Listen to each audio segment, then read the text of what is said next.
স্বয়ংক্রিয় গাড়ি, রোবট গাড়ি কিংবা ড্রোন গাড়ি, যে নামেই ডাকুন না কেন, চালকবিহীন গাড়ি এখনই বাস্তবতা। আগামী কয়েক বছরের মধ্যেই শোরুমে দেখা যাবে বিভিন্ন ব্র্যান্ডের স্বয়ংক্রিয় গাড়ি।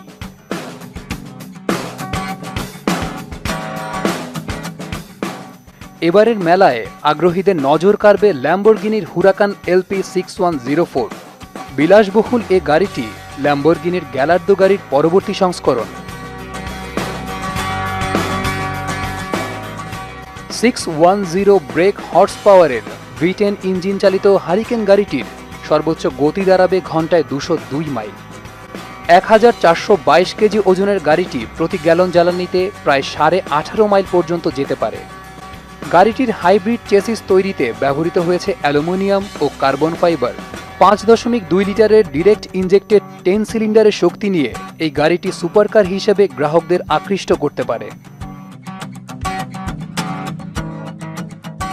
গাড়িটি বাজারে ছাড়ার আগে বিশ্বের বিভিন্ন দেশের 60টি শহরে 130টি প্রতিযোগিতায় অংশ নিচ্ছে।